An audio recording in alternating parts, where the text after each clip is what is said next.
So we are leaving for a 2-week vacation in 3 days. I have quite a few things I need to get done. My goal is to basically have everything in the best position that it can be in before we leave. And so I'm going to share with you guys the things that I'm doing to prepare our little suburban homestead for us to be gone for 2 weeks, because our house sitter just she doesn't come from a farm or from a homestead, and so I want to keep things simple. You know, we like to make things easy for others. If you're wondering, what I'm making is actually sunscreen. Part of this process of being suburban homesteaders or just homesteaders in general, a lot of people, not every homesteader is like this, but a lot of people are becoming more and more educated on the things that they're putting in their skin, putting on their skin, and then putting in their bodies as far as food and consumption goes. Listen, it would be unrealistic of somebody to say, hey, you have to make all of these swaps for your house right now. It would be overwhelming. And honestly, if you had family, they'd be like, yeah, I don't want this. Like, this doesn't feel like a love relationship. And so in our home specifically, we are making swaps one thing at a time. And so, you know, we don't really use regular lotion anymore. My husband might, like, we have an Aveeno one somewhere that he'll use every now and then. Maybe I'll use it if I'm like, can't find my tallow, or if I'm running out and I don't want to make anymore. And so we're making baby swaps. And one of those swaps that we're making is the sunscreen, because we just, I mean, this video isn't about sunscreen, but if you didn't know, there are really very few sunscreens that are actually safe for your skin. And yes, they refract the light from the sun, the UVs from the sun. But a lot of times what they're finding out is that it is also causing damage to your skin because of the chemical reaction happening with your skin and the sun and exposure to XYZ. And so one way that we are just avoiding that, and then also avoiding sunburn, because we like to be outside because sunburns are also damaging, is by making our own with zinc oxide powder. And then we're using beeswax pellets, virgin coconut oil, and jojoba oil. Super, super simple. And then we're just scenting it with whatever we want to scent it with. That is one thing that I am making today. That's something I need to get off my list. The other thing that I made, you can see it there, I'm obsessed with these sourdough crackers. They are perfect. I mean, you can see how flaky they are. Look at that. It's so good. So good. The thing with these sourdough crackers is the sour part of the sourdough starter makes them taste like Cheez-Its. Like, they literally taste like Cheez-Its, but they don't have all the added stuff. It's just sourdough discard and butter. That's it. I'll leave the recipe in the link if you want it for free. I digress. We are making crackers because I want to avoid having to stop all the time to buy snacks or fast food. If we can just snack on whatever we have in the car, anything that's homemade, before we get to, you know, our destination. We're staying with a couple of different homesteading friends that I've met through conferences. If you've never been to a conference, go and make connections. The community is amazing. But then we're also staying with some family, and then staying with some friends from college. And then finally, we will make it to our key destination, which is Charleston, South Carolina, where I used to live. And of course, I will take you guys along. So you'll have to stay tuned. If you're not subscribed, do subscribe if you're interested in just following along on our family adventures for the next 2 weeks.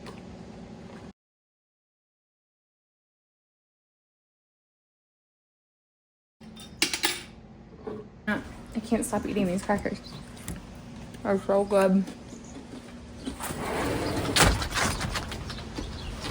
One of the other things that I need to do before I leave is inspect my hive, which I'm not going to inspect them today. I'm gonna do it as late as I possibly can, so probably not for a couple more days. But I do need to get in there and just check to see how much syrup they have ate. The last time I checked, as you guys saw, I still didn't have any signs of a queen, other than knowing that I had frames with queen cells on them when I transferred this hive into our deep boxes. And after talking with quite a few experienced beekeepers here in Iowa, or Zone 5, they said, you know, it's not unusual for some queens to take up to 30 days to mature and get mated and grow before they start laying eggs. And so I'm doing one thing to hopefully encourage my queen to lay eggs, and that's feeding some sugar water, and so a syrup concoction. I gave them 2 quarts. It's windy today. I gave them 2 quarts of a 1-to-1 syrup ratio, sugar to water ratio. And when was that? I gave that to them, I think last Thursday. Today is Sunday, so it's actually been 3 days. And the last time I checked, they had like maybe 1.5 inches of it gone. So let's see what we got.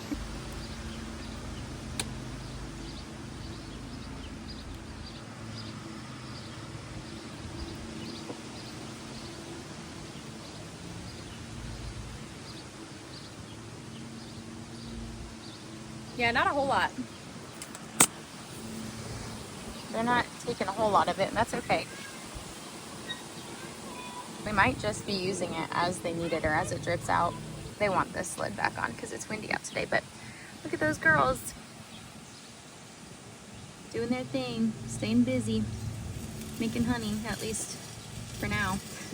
Hopefully they're feeding brood by the time I come back home. I'm gonna, oh gosh, this is getting hot up here. I'm basically running a risk right now. I could order a queen, or I guess I should say I could have ordered a queen. It's a little late now.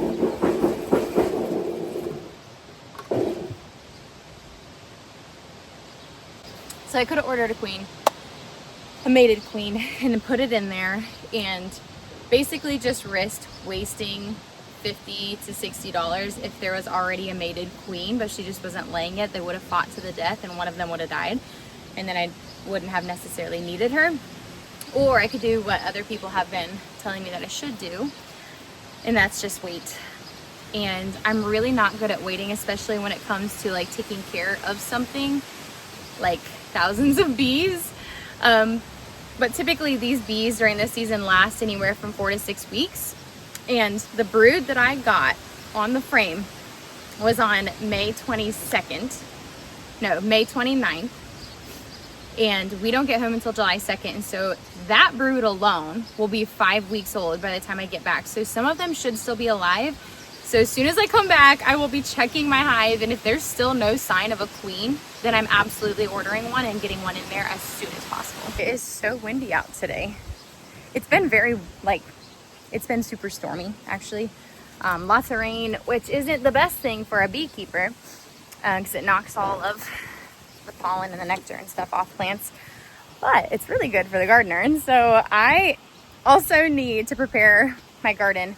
I have not had to water it since I put plants in. I always water when I actually put a plant in so that the roots can get established. But I haven't had to do anything other than pull weeds. Cutie. Where'd you get that? Did it blow off? Yeah. Oh my goodness. Here, thank you for bringing it back up here. I didn't even need it. So there's a couple things that I'm gonna do before I leave so that my garden can be in its best shape. And that is pull weeds, harvest what I can, tie things up as I can, and make sure it's plenty watered before I leave.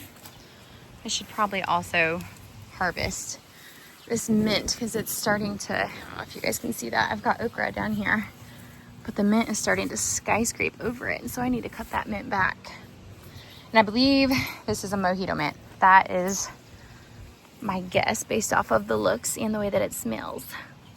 My sweet peas are coming up. I'm so excited about these. Downside of going on a 2-week vacation in June is missing the garden. And I will say I'm very heartbroken about that, but I would rather miss the early stages of the garden than I would when I should be harvesting. Because that obviously would not be good if things weren't getting harvested. But I swear, every time I come out here in this season, this early garden season, everything looks different. Like these are another 6 inches taller and there's already more to pick and we harvest them every day. Hey, sweet boy. Silas, do you want to harvest the peas with me? That's why I was coming over there. You were coming over to harvest peas with me? No, harvest peas. But I didn't know you were going to harvest some too. Oh, you're going to do them by yourself? Are you watching the wasp?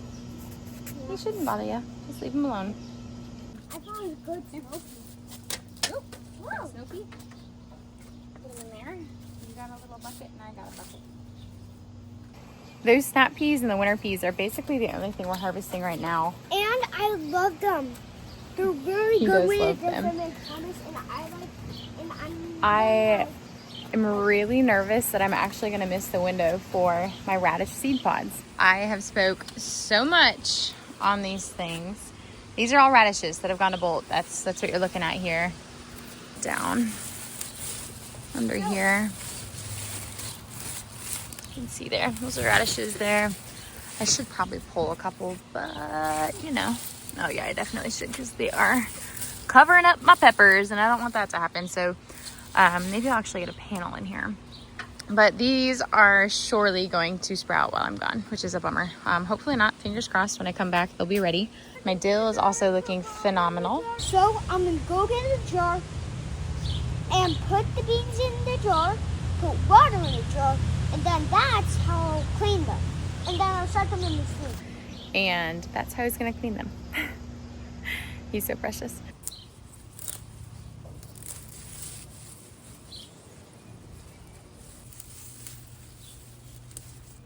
Thank you so much.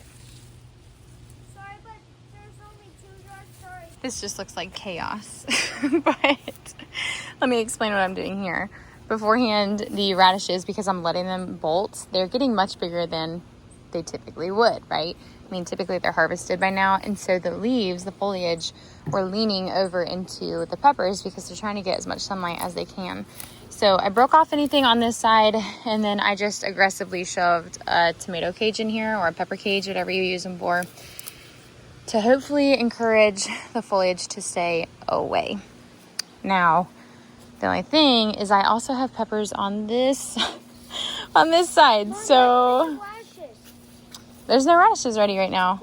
I know I've got a bunch in the fridge downstairs that we need to eat tonight. So I gotta get creative here. You know what I'm gonna do?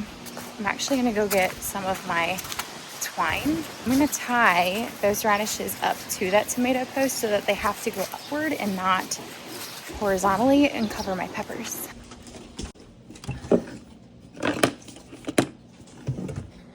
And while I'm in here, what do you need help with? Do you want me to pick salad? Pick some salad? Yeah, you get that one, I'll get this one. Oh, that salad isn't ready yet. Did you pick it a little bit? Yeah. That's okay. Let me see what you got. You got some mustard and Swiss chard? Yeah. I mean, I guess those big ones are ready. Let me pick some of them. Can you help me pick those ones? Mm-hmm. What is this for? We're going to tie up the radishes. Maybe it should be like... There you go. Like this one. I didn't bring any scissors. Oops. So how about you go to What other ones do you need help with? These ones have bolted. I don't know if they're very good anymore.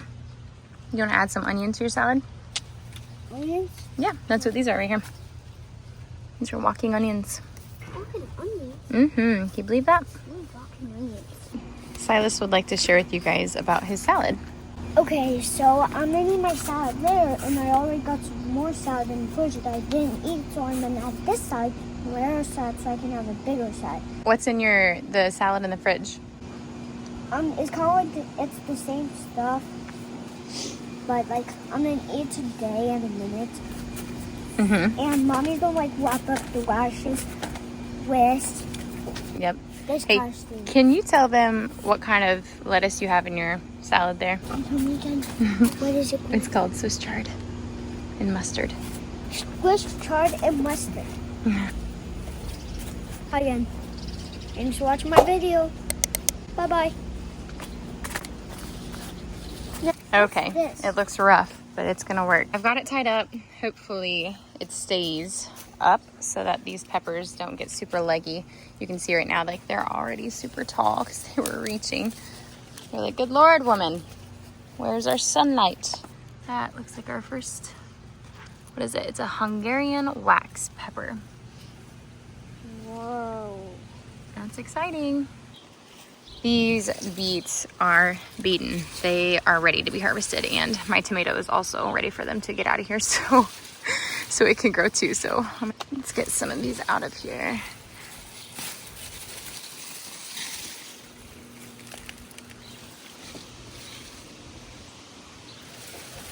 They're definitely not all ready, but I'm gonna pull the ones that are big enough to give some more space to the ones that need to grow, as well as my tomato plant here.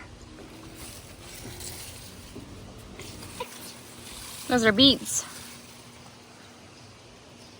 Do you eat those? Yeah, but they taste kind of earthy. Mama's gonna make a juice out of them, essentially. Now, the other thing that I know is gonna be a problem when I get back is my tomatoes are gonna take off, which is not the problem. The problem is they won't be pruned. And so I've been coming out here every couple of days and pulling these guys on all of our big tomatoes. People call them all sorts of different things, call them what you will, but I prune all of our large tomatoes that way. Now, our cherry tomatoes I don't prune because I would rather have quantity over quality, but these large tomatoes, I only like to run 1 to 2, maybe sometimes 3 main stems, and then I pull all of the little armpits off of these plants so that I don't have, you know, a gazillion different leaders. For example, we've got, what is this one? This is my Jersey Devil. You can see I've got the main leader here, and then I let a second leader take off here, and I've been pulling off all the suckers in the middle, because if I were to let them grow, it would develop another main leader. Same thing right here. Gonna pull these guys out. When they're young, they come out super easy. When they're a little older, you definitely want to use some clippers so that you're not damaging the plant and making it susceptible to disease.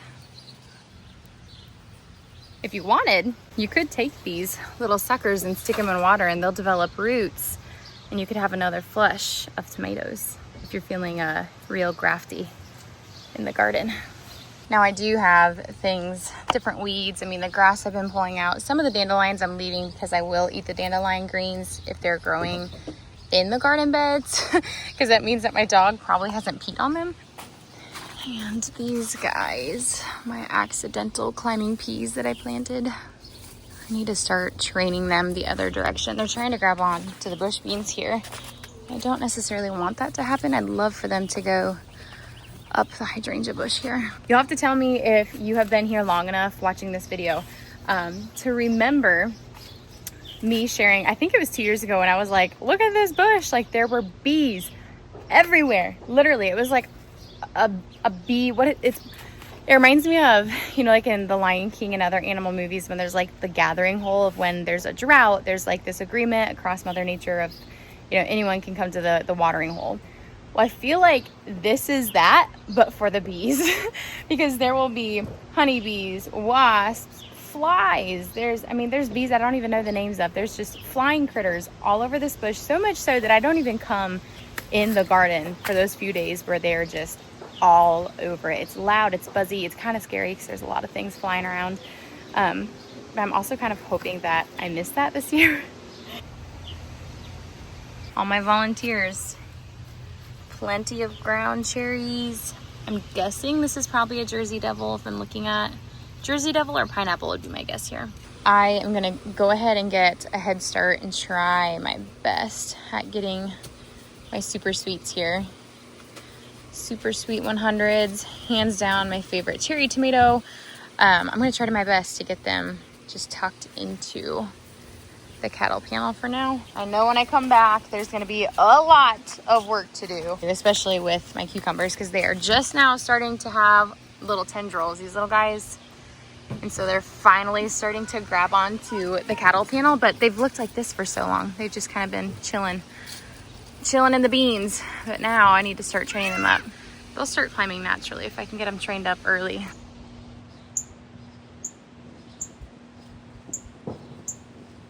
I'm sad. I don't want to leave. I do. I need the vacation. I need the break, and I need to go see all my friends. But it's safe to say I'll probably be living in their gardens as well. So that is basically what I am doing in preparation for vacation as far as a homesteader goes, is making sure that my livestock, my bees, have everything that they need and they're in the best position that they can be in for what I have control of. I am harvesting everything I possibly can in my garden. Even though they're small, I'm harvesting what I can. Even like the lettuce and stuff, I still need to grab that and the mint. But I'm gonna get that. I'm gonna get the mint hung to dry. I'm gonna get the lettuce in a Ziploc in the fridge. Well, hopefully we can eat that in the next couple days. and then stringing everything up. So I want to add support where everything is going to need support in the next 2 weeks, just kind of getting ahead of it, so that I don't have to worry about it and that the garden can just be the garden. And then lastly, pulling any of the necessary weeds, because again, if weeds get to seed, then you're gonna have more weeds next year. And so if we can get ahead of the game and just pull them when we're out here, then we'll be okay. That's that. I am so ready for vacation. I'm ready to take you guys along with us. So stay tuned. See you on the next video.